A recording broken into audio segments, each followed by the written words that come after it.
My mother slid the papers across the kitchen table, tapped them once with her finger, and said the sentence she had clearly rehearsed. "Sign the house over to your brother, Claire, or you are not my daughter anymore." She said it calmly. That was the part that stunned me. Not screaming, not crying, calm, certain. The way you'd tell a child to finish their vegetables. She had decided, somewhere in the machinery of her mind, that the house I had bought with 11 years of my own savings, the house that was mine, in my name, paid for with my money, was going to be signed over to my younger brother Marcus. And she had decided that the way to make me do it was to threaten me with the only thing she thought I still wanted, her love. What my mother did not know, what none of them knew, as they sat around that table waiting for me to crumble, was that 3 weeks earlier, I had received a phone call that changed everything. A phone call about the house. A phone call that meant the papers she was sliding across the table were not the trap she thought they were. They were about to become the trap she had built for herself. But I need you to understand how a mother comes to believe she has the right to demand her daughter's home and hand it to her son. And I need you to understand why. For a few terrible seconds at that kitchen table, some small broken part of me actually considered signing. If this story reaches something in you, take a second to like and subscribe, only if it resonates. And in the comments, tell me where you're listening from and what time it is there. I really do want to know who's here with me tonight. Let me take you back to the beginning. My name is Claire Whitmore. I'm 41 years old, and for most of my life, I was the family's designated provider, the one who gave and gave and gave, and was loved precisely as much as I was useful. There is a specific kind of child in some families whose role is to be the responsible one, not the favorite. The favorite is a different job, and in my family, it belonged, permanently and unshakably, to my younger brother, Marcus. No, my role was to be the reliable one, the one who could be counted on, the one who didn't need anything, because needing things was Marcus's department, and there was only room in our family for one person to need. I understood this arrangement before I could have put words to it. Marcus was the golden boy, the baby, the one whose every stumble was a tragedy requiring the whole family's resources, and whose every minor success was a triumph to be celebrated for months. And I was the one who was told, again and again, in 100 small ways, that I was so mature, so independent, so capable, words that sound like praise, until you realize they are actually instructions. They meant, you will not need us. You will take care of yourself, so that all the caring can flow to your brother. That is your job. And I did it. God help me. For 40 years, I did it. I can tell you the exact moment I learned what my role was, because I was 9 years old, and it was my birthday. Marcus was 5 that year, and about a week before my birthday, Marcus had wanted a particular toy, an expensive one, and had thrown the kind of tantrum only a thoroughly indulged child can produce. And my parents, exhausted, had bought it for him. Which meant, as my mother explained to me with the patient tone of someone teaching an obvious lesson, that money was a little tight for my birthday that year. And I would understand, wouldn't I? Because I was such a mature girl. I was 9. I did not get a birthday party that year. Marcus got his toy, and I got a lesson. That my brother's wants came first, that my needs were negotiable in a way his never were, and that the correct response to being overlooked was not to complain. Complaining was for Marcus, but to be mature about it, to understand, to make it easy for everyone by needing nothing. And here is the terrible thing. I did understand. That's what breaks my heart when I think about that 9-year-old girl now. She didn't rage. She didn't demand fairness. She looked at her mother's tired face, and she decided, in the way children decide things that shape their entire lives, that the way to be loved in this family was to be the one who didn't need anything. She would be so good, so mature, so undemanding, that they would have to love her for it. She spent the next 32 years testing that theory, and the theory was wrong. They never loved her for it. They just learned they could count on her to need nothing. And they built a whole family around that convenience. And they called it maturity. And she believed them, because what 9-year-old wouldn't? That birthday was the first payment I ever made into a family that treated me as an account to be drawn from. It would not be the last. But it was the one that set the pattern. And I have thought about that little girl, sitting quietly on her birthday while her brother played with his new toy, more times than I can count.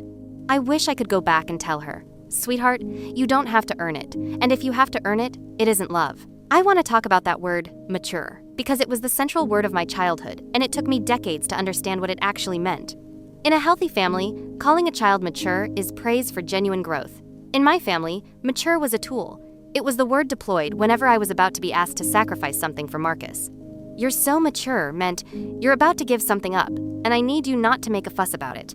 It was praise weaponized into control.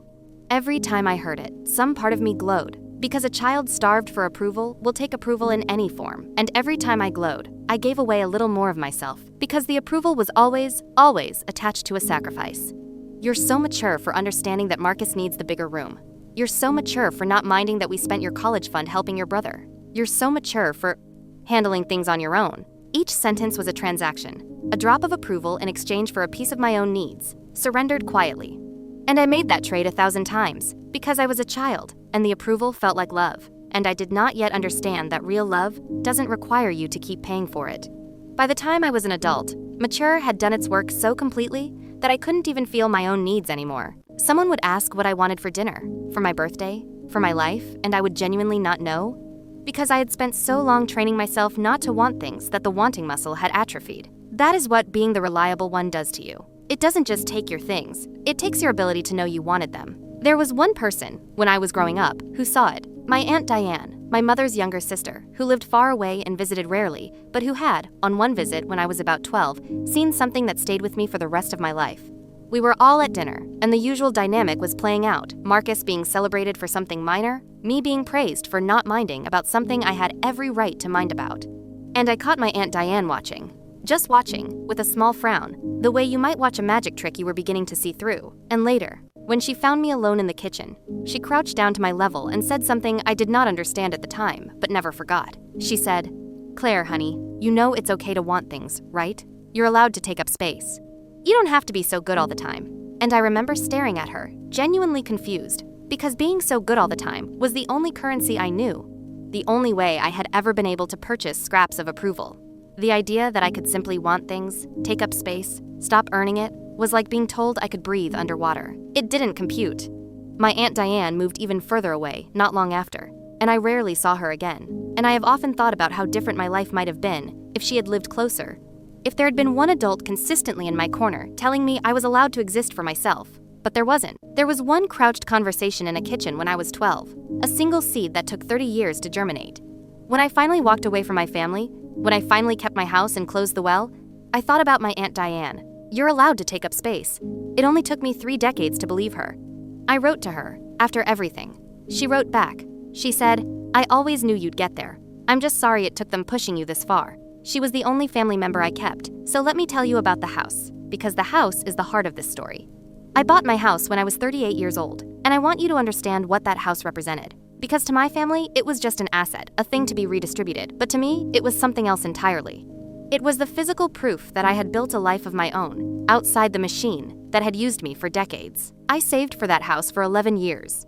11 years of saying no to vacations, of driving an old car, of cooking at home, of watching every dollar, of building my savings quietly while my family assumed, as they always did, that I had money to spare, and therefore money to give. What they did not know was that every dollar I wasn't handing over to bail out Marcus, I was putting away, in secret, toward the one thing I wanted more than anything. A place that was mine, a place with my name on the deed, a place no one could take. Years later, after everything, I sat down one night and I did something I had never allowed myself to do. I added it up, all of it, every dollar I had given my family over the years. I want to tell you it was hard to reconstruct, but it wasn't, because I had records. I had always kept careful records, another symptom of the reliable one, the one who is organized and responsible and can be counted on. So I sat with my old bank statements and I added up 2 decades of helping. The rent I'd covered for Marcus, on and off, for years. The $3,000 for his first failed business, the sure thing that folded in 4 months. The car, twice. The $5,000 when he got behind on his taxes. The money to my parents that I knew, we all knew, flowed straight to Marcus. The Christmases where I bought the gifts because money was tight, the tight money always somehow being tight in my direction and loose in his. The down payment I'd contributed to an apartment that was supposed to be temporary and lasted years. When I finished adding, the number was over $60,000. $60,000, given over 2 decades, from a daughter to a family that would, in the end, threaten to disown her over a house. I sat and looked at that number for a long time. $60,000 is a lot of money, but that was not what made me cry. What made me cry was the realization that in 20 years of giving my family $60,000, not one of them had ever, even once, asked if I was okay, if I had enough, if the giving was costing me anything. The money had flowed one direction so consistently, for so long, that it had become invisible, a natural law, like gravity. Claire gives and the family receives. And who thanks gravity? You just count on it to keep working. That was the moment I understood the word well was the right word. You do not thank a well. You do not ask a well how it feels. You just lower the bucket and pull up what you need, and you assume the water will always be there, because that is what wells are for. For 41 years, I was the well. And no one thanks the well until the day it runs dry, and then they are furious at it, as though it had betrayed them by having a bottom. I want you to understand what 11 years of saving actually looked like, day to day, because my family never knew, and it matters. It looked like driving a 19-year-old car with a check engine light I couldn't afford to investigate, while my brother drove a car I had partly paid for.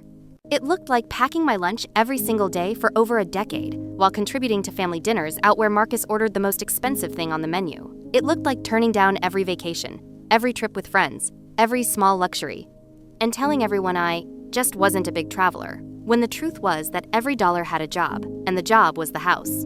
It looked like a spreadsheet I updated every single week for 11 years, watching a number climb with agonizing slowness toward a goal I sometimes doubted I would ever reach. And the cruelest part, the part that still makes me angry, is that the entire time I was living like this, scrimping, sacrificing, denying myself the smallest comforts my family believed I had money to spare. Because I never complained, because I always, somehow, came up with the cash when Marcus needed a bailout. They saw a daughter who could always produce money in a crisis, and they concluded she must be doing well, must have plenty, must be comfortable. They never saw the 19-year-old car or the packed lunches or the spreadsheet. They only saw the well, producing water on demand, and they assumed the well was full because it had never yet run dry. Every bailout I paid for Marcus during those 11 years pushed my house further away. Every emergency that I absorbed added months to my spreadsheet. I was trying to build myself a home while simultaneously funding the endless collapse of my brother's life, and the math of that was brutal, and I did it anyway, because saying no was not yet a word I possessed. It would take a demand for the house itself, the thing all 11 years had been for, to finally teach me the word. I bought a modest house in a decent neighborhood, nothing grand, but solid.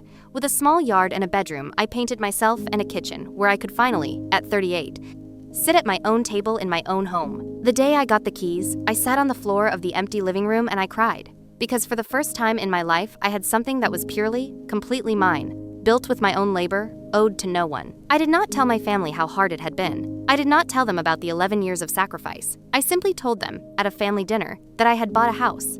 And I watched my mother's face do something complicated, a flicker of something that was not happiness for me, but rather a kind of rapid recalculation. I did not understand that look at the time. I understand it now. My mother was not thinking, how wonderful for Claire. My mother was looking at a new asset that had appeared in the family, and she was already, in that first moment, beginning to think about how it might be redistributed to the child who actually mattered. To understand what happened, you have to understand Marcus. And you have to understand that Marcus was not, himself, a villain. He was something sadder and more ordinary. A man who had been so thoroughly protected from consequences his entire life that he had never developed the ability to survive them. Marcus was 36 by the time of the house, and Marcus had never, in his entire adult life, stood on his own. Every apartment he'd ever had was subsidized. Every job he'd ever lost was someone else's fault. Every business he'd started, and there were many, had failed, and each failure had been absorbed by the family, which is to say, absorbed by our parents, which is to say, increasingly, absorbed by me. Marcus had a gift for beginning things with tremendous enthusiasm and abandoning them the moment they required sustained effort. And he had never once had to face what that gift cost, because someone had always been there to pay the bill. The latest venture, the one that mattered for this story, was a restaurant. Marcus had decided, with his usual certainty, that he was going to open a restaurant. He knew nothing about restaurants. He had never worked in one, but he had a vision, and he had our parents' unconditional belief. And he had, crucially, a family that had never once told him no. And so the restaurant happened, and the restaurant, like everything Marcus touched, began to fail, quickly and expensively, in exactly the way anyone with sense could have predicted. And as the restaurant failed, Marcus needed money. A lot of money. More money than my parents had. More money, even, than they could extract from me through the usual channels. I want to give you one specific example of how the Marcus rescue machine worked, because it explains everything about what came later. 3 years before the house, Marcus had started a business, one of the many. This one was a car detailing service, and like all his ventures, it began with enormous confidence and a significant investment of other people's money, and it collapsed within the year. When it collapsed, Marcus owed money to a supplier, and the supplier was threatening legal action, and Marcus came to the family in a panic. I watched at a family dinner as my parents turned to me. Not asked, turned. There was an assumption in the room, so total it didn't require words. Claire will handle it. Claire always handles it. And my mother said, in that voice, Claire, you're so good with money, and Marcus is in a real bind. Family helps family. And I wrote a check for $4,000, and everyone relaxed. And Marcus said thanks without quite looking at me. And my mother beamed at me and said I was such a good sister. And the warmth of that approval lasted, I am not exaggerating, about 90 seconds before the conversation moved on to Marcus's next idea. $4,000 for 90 seconds of being such a good sister. That was the exchange rate in my family. And here's the thing I understood only much later. The reason they could always turn to me was that I had trained them to. Every time I said yes, I taught them that I was a resource that responded to pressure. I was not being generous. I was being conditioned, and conditioning them, in a loop that had run so many times it had worn a groove none of us could see out of. The car detailing bailout was one of dozens. And every single one of them was a deposit in the belief, held by my entire family, that whatever Claire had, the family could have, because Claire could always be counted on to hand it over, rather than face the horror of being seen as selfish. That belief, that groove worn by 2 decades of my own yeses, is why my mother could sit at my kitchen table and demand my house with a completely straight face. From her perspective, she wasn't asking for anything unusual. She was just lowering the bucket into the well, the way she always had. She had every reason to believe the water would come up, because it always had. She had no idea the well had spent 11 years secretly building itself a lid. And that is when my mother's eyes turned, as they always eventually did, toward the largest asset in the family that did not yet belong to Marcus: my house. It started with hints, the way these things always do. At a family dinner, my mother mentioned, apropos of nothing, that it seemed silly for one person to have a whole house when Marcus and his girlfriend were so cramped in their apartment, the apartment I was. Though no one said it, partly paying for. I said nothing. I thought it was just a comment. A few weeks later, my father, who by this point in the story was mostly a silent instrument of my mother's will, a man who had long ago surrendered any independent opinion, mentioned that Marcus could really use a place with a commercial kitchen he could practice in. And wasn't it a shame my house didn't have one? And had I ever thought about what the house could do for the family? What the house could do for the family? I remember the phrase landing strangely. The house wasn't for the family. The house was mine. But in my family's language, anything I had was, by definition, a family resource that I was merely holding temporarily until a more deserving use could be found for it. My savings had been a family resource. My time had been a family resource. And now, I began to understand. My house was being reclassified, in real time, from Claire's home to an asset the family had not yet optimized. There is one more witness I should mention, because she plays a small but important role: Marcus's girlfriend, Deanna. Deanna had been with Marcus for about 2 years by the time of the house. And Deanna, I think, was slowly coming to understand what she had gotten herself into, that she had attached herself to a man who was, essentially, a 36-year-old child, propped up entirely by a family that had never let him grow. And at one family gathering, before the house demand, Deanna had pulled me aside, and with the nervous air of someone speaking out of turn, she'd said, "Can I ask you something? Does it ever bother you? How much you do for them? How much you give?" I'd given her the automatic answer, "Oh, it's fine. Family helps family." The same script I'd recited my whole life. But Deanna had looked at me with something like pity and said, "It's just, I've been watching, and I don't think they even see it. I don't think they see you at all. You're like, furniture that pays for things. Furniture that pays for things." I laughed it off at the time, but that phrase lodged in me like a splinter. And in the weeks after the house demand, it surfaced again and again. Furniture that pays for things. A stranger, my brother's girlfriend, had seen in 2 years what I had been unable to see in 41. That in my family, I was not a person. I was a fixture with a bank account. Deanna left Marcus a few months after the restaurant closed. I don't blame her. She'd seen the whole machine up close, and she'd gotten out, which was more than I had managed to do for 4 decades. I hope she's well. She was, in her brief way, one of the few people who ever looked directly at me and said the true thing out loud. By the time I was in my 20s, the pattern was set in concrete. When Marcus needed money, my parents gave it to him, and when they ran short, they came to me, and I gave it to them, and it flowed to Marcus. When Marcus needed a place to stay, room was made. When Marcus needed his car fixed, his rent covered, his latest failed business venture bailed out, the money materialized, and a great deal of it, over the years, materialized from me. I was not a daughter in my family. I was a resource, a well they could always draw from. And a well, as I would learn, is not loved. It is only used. Between the hints and the ambush, there was a pressure campaign, and I want to describe it because it's a masterclass in how families like mine manufacture consent. First, the framing shifted. Suddenly, in family conversations, my house stopped being described as Claire's house and started being described as the house. A subtle thing, but deliberate. The house has that big kitchen. The house is really more than one person needs. The possessive was being quietly stripped away. My ownership dissolved through grammar before it was dissolved through paperwork. Then came the enlistment of others. My mother began mentioning in our calls, that various relatives understood how important it was for family to pull together for Marcus. I started getting calls from an aunt, a cousin, people I rarely heard from, all somehow aware of the situation, all gently reinforcing the message that a good person helps her brother. My mother had been working the phones, building a chorus, so that when the demand came, it would arrive backed by the apparent consensus of the entire extended family. The message was clear. Everyone agrees. You're the only holdout. Don't be the one who breaks the family. And then came the guilt escalation. My mother began invoking my father's health. He'd had some minor issues, and suggesting that the stress of Marcus's struggles was hard on your father, and wouldn't it be terrible if something happened and I'd refused to help when I could have? It was emotional blackmail of the most refined kind, the kind that's deniable, that can always be reframed as concern if you object to it. By the time my mother called to ask if she could come over to talk about something important, the ground had been thoroughly prepared. I was meant to arrive at that kitchen table already half convinced, already softened, already feeling that refusal would make me a monster who broke her family and endangered her father's health over a building. It was, I have to admit, extremely well executed. My mother was very good at this. She'd had a lifetime of practice. What she had not accounted for was a single phone call from a developer, and the way it had, without her knowledge, changed the board entirely. Then came the day my mother called and asked if she could come over to talk about something important, and I knew, with a sinking certainty, that the hinting was over, and that whatever had been building was about to arrive. My mother did not come alone. She came with my father, and with Marcus, and with a folder of papers, and I understood the moment I opened the door that this was not a conversation. It was an ambush, planned and staged. They sat at my kitchen table, in my house, and my mother took out the papers and explained, with the calm certainty of someone who has never once been told no, what was going to happen. Marcus's restaurant needed capital. The bank would not lend it, but the restaurant could be saved if it had collateral, and my house, my paid-off house, was the perfect collateral.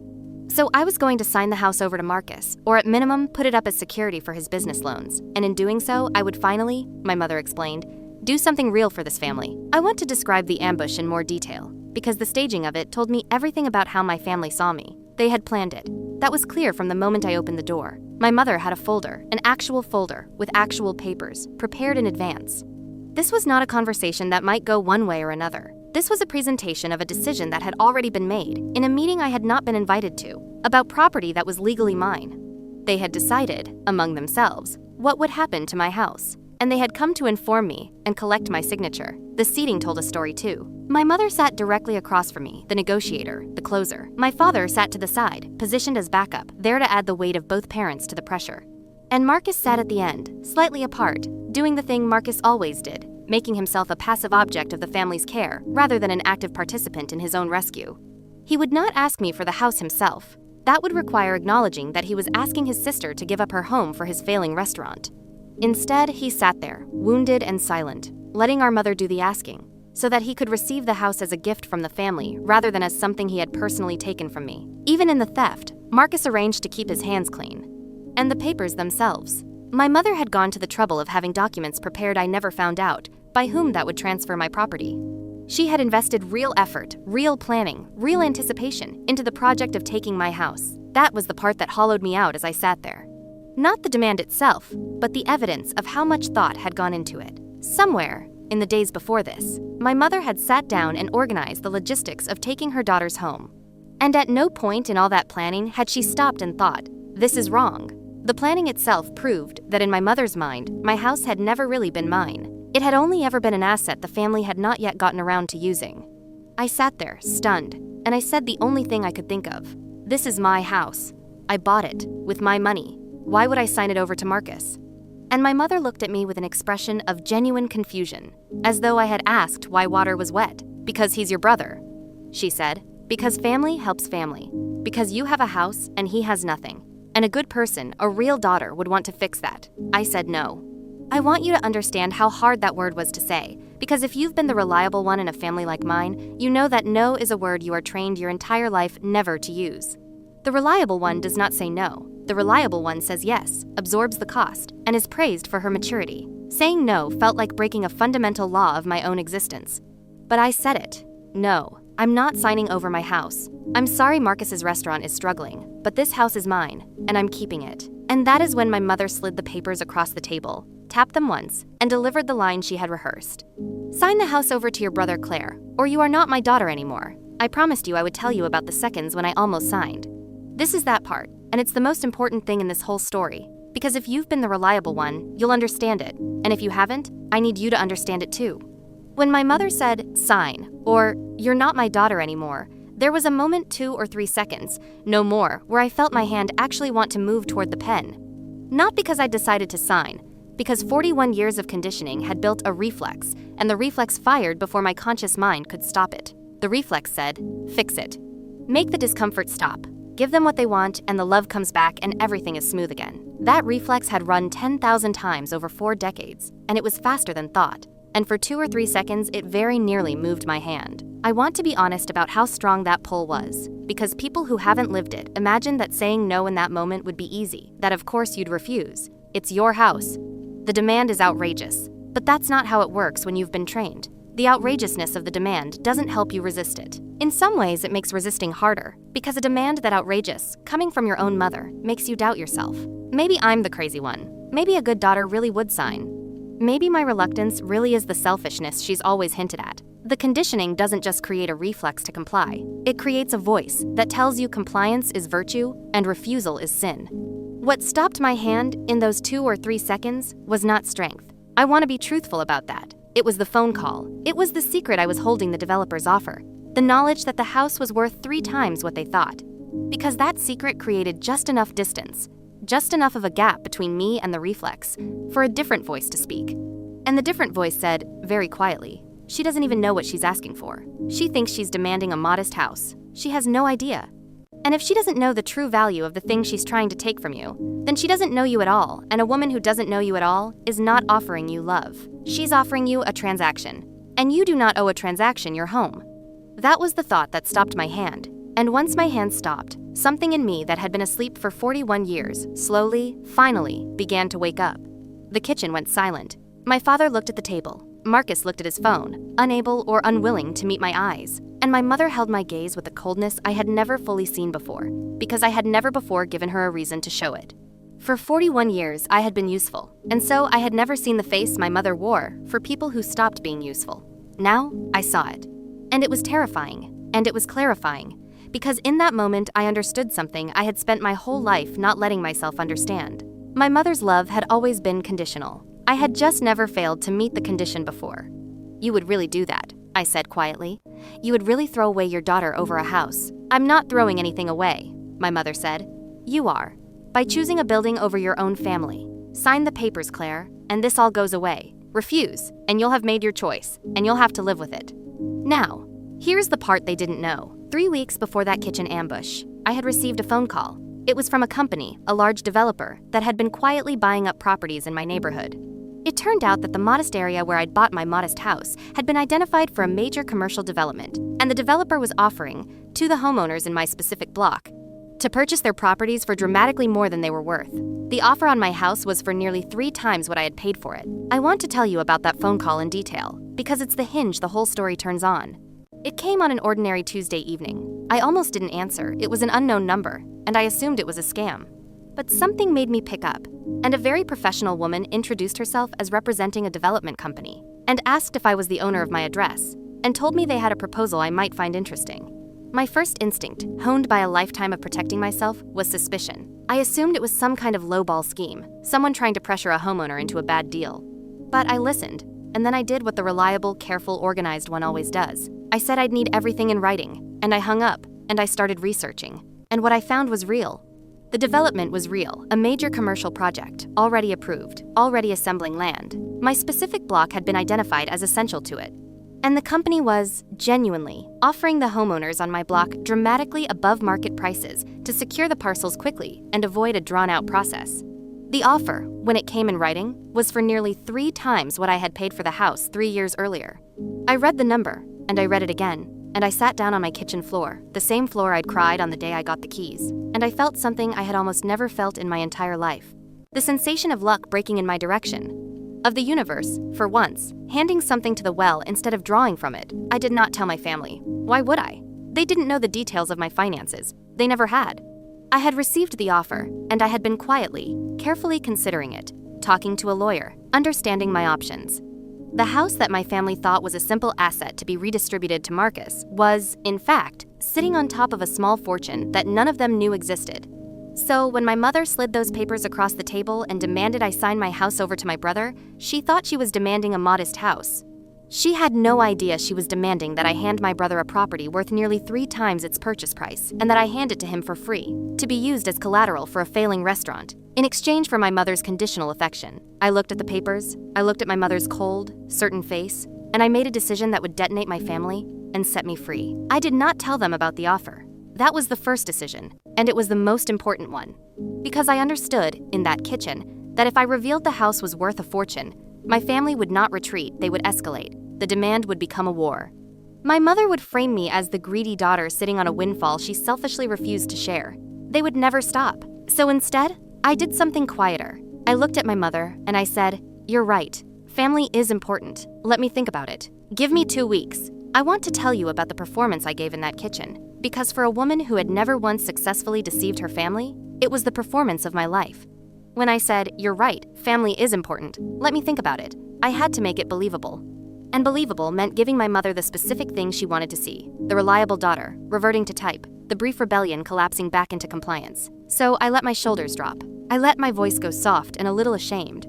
As though I'd embarrassed myself with my earlier no, I said something about how I'd been under a lot of stress and hadn't meant to make it a big thing. I performed the exact contrition my mother expected from a daughter who had briefly forgotten her place and was now remembering it. And it worked, because it was the role I had played my entire life, and my family had no framework for imagining I might be capable of anything else. That was my great advantage. In the end, 41 years of being predictable had made me invisible in exactly the way I needed. My mother could not conceive of me as a person with a secret, a plan, an exit. In her mind, I was the well, and wells do not scheme. Wells just provide. So when the well appeared to be filling back up, she felt no suspicion at all, only the satisfaction of a natural order restored. I have thought about the ethics of that performance. Was it deceptive? Yes. Was it dishonest? In a sense. But I've made my peace with it, because here is the truth. I was a person planning an escape from people who had just told me my belonging was contingent on being robbed. You do not owe your captors the courtesy of announcing your escape. The performance was not a betrayal of an honest relationship. It was the only tool available to someone with no power, in a room full of people who had all the power, and who had just made clear they would use it to take everything I had. I performed compliance because compliance bought me the 2 weeks I needed to be free. I would do it again without a moment's hesitation. The relief on their faces was immediate, and, honestly, sickening. My mother smiled. She thought she had won. She thought the reliable daughter had reverted to type, that the no had been a momentary rebellion, that in the end I would do what I had always done: absorb the cost, and hand over what was mine. They left my house that day victorious, already, I'm sure, planning how Marcus would use the property. When the door closed behind them that day, I stood in my hallway for a long time, and something happened that I want to describe precisely, because it was the true turning point more than the phone call, more than the demand. I felt, for the first time in my life, the total absence of their approval. They had left believing I would comply, yes, but they had left cold, transactional, without warmth, because in their minds, I had not yet earned back my place. And standing there in the silence after the door closed, I waited for the familiar panic that the loss of their approval had always triggered in me, the panic that had driven every yes, every sacrifice, every check. I waited for it, and it didn't come. Instead, I felt something spacious and strange and quiet. I felt the absence of a weight I had carried so long I had stopped feeling it as weight, the constant, low-grade effort of managing my family's opinion of me, of staying inside the lines of acceptable, of being good enough to be tolerated. It had been pressing on me for 41 years, and in the silence of that hallway, for the first time, it lifted, because I had already decided to leave. And once you've truly decided to leave, the approval of the people you're leaving simply stops mattering. Its power over you was always borrowed from your need to stay. Remove the need to stay, and the power evaporates. I walked through my house that afternoon, the house I already knew I was going to sell, and I touched the walls, and I said goodbye to it, and I felt no grief. Because I understood, finally, that the house had never been the actual thing I wanted. The house had been a symbol of the actual thing, a place where I belonged, without having to earn it. And I was about to go build the real version of that, somewhere they couldn't reach. The house had served its purpose. It had taught me, by becoming the thing they tried to take, exactly what I was worth to them, and exactly what I was finally willing to do about it. I want to walk you through those 2 weeks, because they were the most decisive 2 weeks of my life. And I want you to see how the reliable one's greatest weakness, her carefulness, her organization, her ability to quietly execute a plan without anyone noticing became, for the first time, her greatest weapon. The morning after the ambush, I called the developer and told them I wanted to move forward, and I asked how quickly we could close. They were delighted. A motivated seller is exactly what a developer assembling land wants, and they connected me with their people, and the machinery began to move fast. I called a real estate attorney of my own, separately, to make sure I was protected, because the reliable one does not sign things without reading them, a trait my mother had never appreciated and was about to deeply regret. In the second week, while my family sat comfortably believing I was coming around, I quietly flew to the coastal town I had always, secretly, dreamed of living in a place I'd visited once, years earlier, and never forgotten, and I looked at houses, and I found one. Small, full of light, near enough to the water that you could hear it. And with the proceeds from the sale, not even finalized yet but guaranteed, I made an offer, and it was accepted. And I began, in secret, to build the exit No, not my father. I had no father in this story who saved me. I built the exit myself. That's the difference in this one. No one left me a secret trust. No one arranged a rescue. I was 41 years old, and I saved myself, with my own money, my own carefulness, my own long-delayed courage. And in the quiet hours of those 2 weeks, between the phone calls and the paperwork, I wrote and rewrote the letter to my mother. I wrote angry versions and burned them. I wrote long versions that cataloged every grievance and discarded them. And slowly I arrived at the short, clean, true version, because I understood that my mother's cruelty did not deserve my rage. Rage would have told her she still had the power to hurt me. What would land, what would truly end it, was calm. The calm of a daughter who has simply, finally, stopped. And in those 2 weeks, while my family believed I was preparing to sign my house over to my brother, I did 3 things. First, I accepted the developer's offer, and I sold my house for nearly 3 times what I paid, with a closing date set as quickly as the lawyers could arrange it. Second, I used a portion of that money to do something I had wanted to do for years, but had never had the means or the courage. I bought a new home, in a different city, a beautiful place near the coast, in my name alone, that my family did not know existed and would never be invited to. And third, I wrote my mother a letter. Before I show you the letter, I want to explain the 2 weeks, because some people hear this story and think the cruelest thing I did was let my family believe they'd won before pulling the rug out. And I want to be honest about that, because it matters. I did not give them 2 weeks to be cruel. I gave them 2 weeks because I needed the time to close the sale, to secure the new house, to make my exit real before they could interfere. If I had said no cleanly at that kitchen table and revealed nothing, my mother would have escalated immediately. She would have started a campaign calling relatives, framing me as the villain, applying every ounce of pressure the family could generate before I had secured my escape. The 2 weeks of false peace were not a trap I set for their humiliation. They were the cover I needed to get out safely. I let them believe they'd won because a believed victory made them relax, and a relaxed family gave me the quiet I needed to disappear. Was there a small, human part of me that took some grim satisfaction in their false confidence?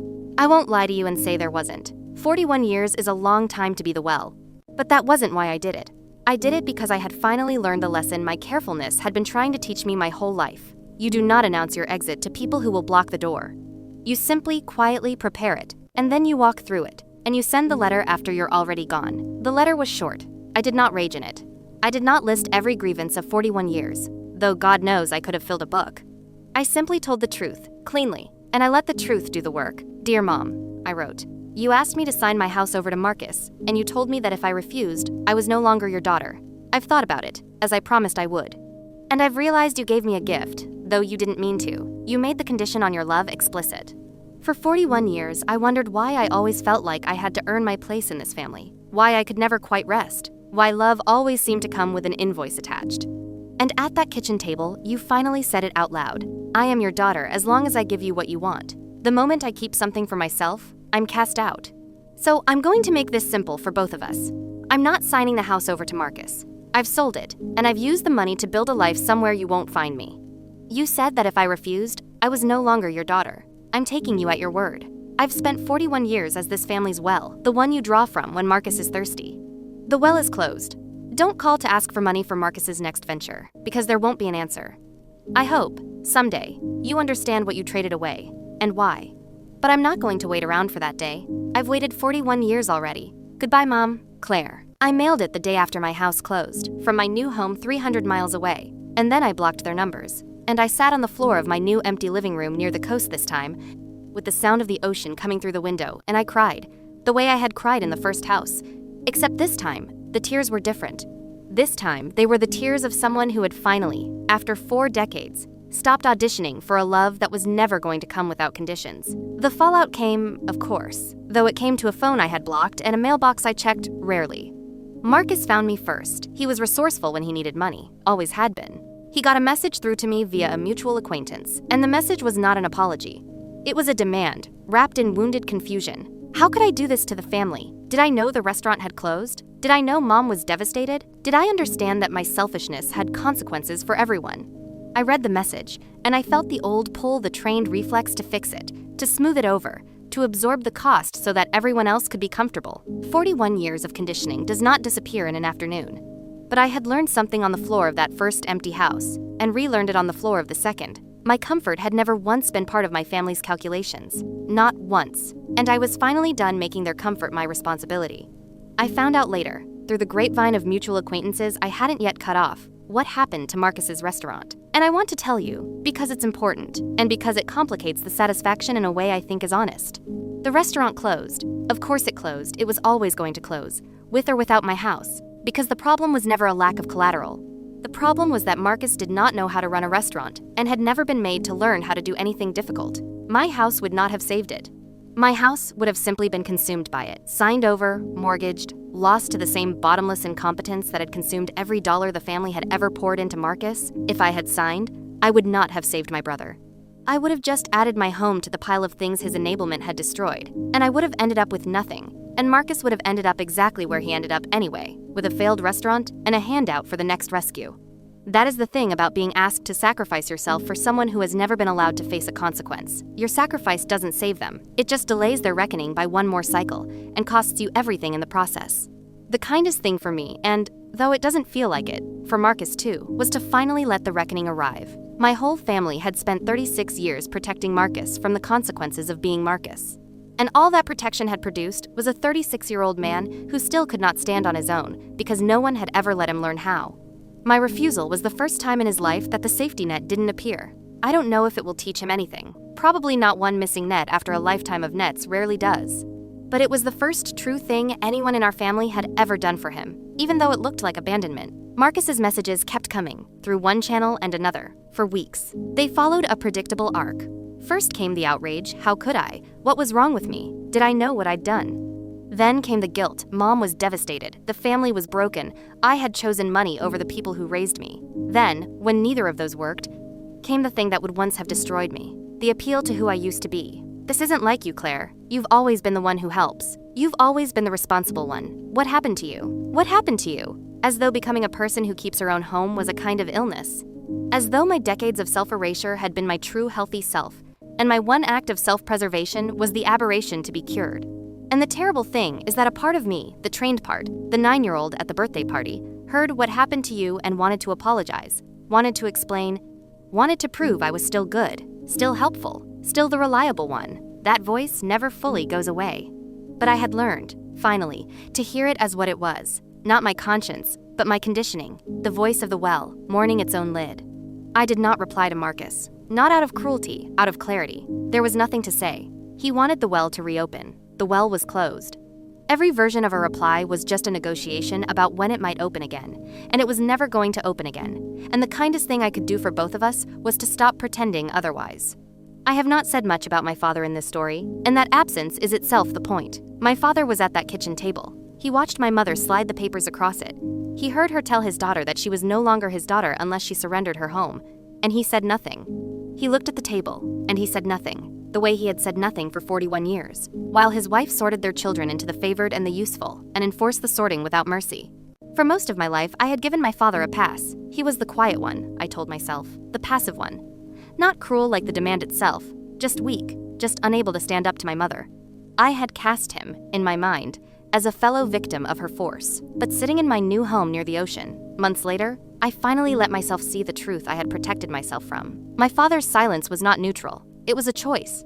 Every time he said nothing while I was diminished, he was choosing my mother's comfort over my protection. Every time he looked at the table instead of at me, he was casting a vote. And the vote was always the same. And it was never for me. A parent who watches their child be looted and says nothing is not a bystander. They are a participant who has found a way to feel innocent. I don't hate my father for it. Hate would require more energy than I have left for him. But I stopped excusing him. The quiet ones who watch and permit are not the good ones in these stories. They are just the cruel ones who found a way to keep their hands clean. The same way Marcus sat silent at the end of the table so he could receive my house without ever having to ask for it. My father spent 41 years perfecting the art of harmless-looking complicity. And in the end, his silence at that kitchen table was as much a part of the demand as my mother's words. He just never had to say anything to make it so. My mother's attempt came last, and it was the hardest. She wrote me a letter she'd found my new address, somehow. Mothers are resourceful too, and her letter was a masterpiece of the form. It did not apologize. Instead, it reframed. In my mother's letter, she had never really meant that I wasn't her daughter. I had taken it the wrong way. I was too sensitive. I had always been quick to feel rejected. She had only wanted what was best for the family. And now the family was broken. And it was, in the careful architecture of her letter, entirely my fault for the crime of keeping my own house and taking her at her literal word. And at the end, the ask. Because there was always, eventually, an ask. Marcus was in a bad way after the restaurant. Could I find it in my heart to help just this once? For the family? I read my mother's letter twice, and then I did something that surprised me. I did not feel angry. I felt, for the first time in my life when it came to my mother, nothing at all, or not nothing, but something quiet and final, like the click of a door closing gently in a house you're leaving for good. I understood, reading that letter, that my mother would never change, would never see me, would never love me in the way I had spent 4 decades trying to earn. And I understood that this was not a tragedy I had to fix. It was simply a fact I could finally accept. In the months after, I spent a lot of time trying to understand my mother, not to excuse her, but to finally see her clearly, because I had spent 41 years seeing her through the fog of my need for her approval. And what I came to understand is this. My mother was not, I think, a monster who consciously decided to use her daughter. She was something more ordinary and more sad. She was a woman who had, somewhere in her own history, learned to see love as a resource to be managed, rather than a gift to be given freely. She had a limited supply of it, in her mind, and she allocated it strategically. And she had decided, for reasons that probably went back to her own childhood, her own wounds, that the allocation would favor her son and instrumentalize her daughter. She was running a program, the same way her own mother had probably run one, passing down the machinery of conditional love like a family heirloom. Understanding this did not make me want to reconcile. That's the part people sometimes expect, that understanding leads to forgiveness, leads to reunion. It didn't, for me. Understanding my mother let me stop hating her, but it did not make her safe to be around, because a person running a program of conditional love will run it whether they understand it or not. My mother would demand the house again, in some new form, if I gave her the chance. The understanding freed me from the anger, but it also confirmed the necessity of the distance. You can understand a fire completely and still know better than to put your hand in it. That, I think, is the hardest and most freeing lesson. That you can love someone, or at least understand them, and still choose to protect yourself from them completely. That forgiveness and reconciliation are not the same thing. That you can wish your mother peace, and understand exactly how she became who she is, and still never, ever hand her the keys to your home again. Distance is not always a failure of love. Sometimes it is the only form love can safely take. I did not write back. I took my mother's letter, and I put it in a drawer, not to treasure it, but because I thought that someday, on a hard night when the old guilt came creeping back, I might need to read it again, to remember exactly who she was, and exactly what I had walked away from, and why. I want to tell you about the life I built, because I think you've earned it. Let me tell you about the first dinner party I ever hosted in my new home, because it healed something in me I didn't know was broken. A few months after I moved, once I'd made a few real friends in the new town, I decided to host a dinner. And as I set my own table in my own home, with my own name on the deed, 300 miles from anyone who had ever treated me as furniture that pays for things, I realized I was doing something I had never done in my entire life. I was gathering people around my table, not because I was useful to them, but because they enjoyed my company. No one at that table wanted anything from me. No one was calculating what I could provide. They had come simply because they liked me, and wanted to spend an evening in my home, eating food I'd made, laughing at the stories I told. Halfway through the dinner, one of my new friends raised her glass and said, offhandedly, "To Claire, for this beautiful home and this beautiful meal." And I had to excuse myself to the kitchen, because I was crying, and I didn't want to explain why. I was crying because, for 41 years, no one had ever toasted me for anything, except my usefulness. And here, at my own table, someone had raised a glass to me simply for existing, for making a nice evening, for being a person worth celebrating rather than a resource worth drawing from. It was such a small thing, and it undid me completely, because it was the thing I had been trying to buy with $60,000 and 4 decades of sacrifice, and it turned out you couldn't buy it at all. You could only find it, Once you left the place that would never give it, among people who had no reason to love you except that they did. I live near the ocean now. My house is small and full of light, and my name is the only name on the deed, and no one has ever sat at my kitchen table and slid papers across it demanding I sign away my home. I have friends here, real friends, the kind who show up, who ask how I am and wait for the real answer. I have, slowly, learned to spend money on myself without the reflexive guilt, learned to want things without apologizing, learned to rest without feeling that I have to earn the rest by being useful to someone first. I want to tell you about the strangest part of building a new life. I had to relearn how to want things. Remember, 41 years of being the reliable one had atrophied my ability to even know what I wanted. So in my new home near the ocean, I had to practice. It sounds absurd, but it's true. I would stand in a store and try to figure out what I actually liked, as opposed to what was cheapest, or most practical, or most defensible. I would sit in a restaurant and try to order what I wanted rather than what wouldn't seem indulgent. I had to teach myself, at 41, the thing most people learn as children, that my preferences were allowed to exist, that wanting was not a sin, that I did not have to justify every small pleasure with an accounting of why I deserved it. Some days it made me cry, this relearning, because every time I successfully wanted something, a nicer coffee, a day off, a piece of furniture I loved rather than merely tolerated, I would feel a flash of the old guilt. And behind the guilt, a deep grief for the little girl who had been taught so early and so thoroughly that her wants were the least important thing in any room. I was, in a sense, reparenting myself, giving the 9-year-old at the birthday party the thing no one had given her, permission to take up space. It's still a practice. I'm not going to tell you I'm fully healed, that I sprang free of 41 years of conditioning the moment I signed the sale papers. That's not how it works. But every day, in small ways, I choose myself, and each time I do, it gets a little easier, and the guilt gets a little quieter, and the little girl inside me relaxes a little more, finally believing, after all this time, that she is safe, that she is home, that she does not have to earn her place at her own table. It has not been simple. There are nights the guilt still comes, the trained voice that says a good daughter would have signed, a good sister would have helped, a good person doesn't walk away from family. On those nights, I take my mother's letter out of the drawer, and I read it again. And I remember that the family I'm accused of abandoning is a family that told me, at my own kitchen table, that my membership was contingent on my willingness to be looted, and the guilt quiets. And I put the letter back in the drawer, and I go stand at the window and listen to the ocean, and I remember that I am, finally, home. Before I go, I want to ask you something, and I genuinely like your honest answer in the comments. Have you ever been the well? The reliable one, the responsible one, the one who was praised for being so independent, so mature, so capable, and only much later understood that those words were not compliments but instructions?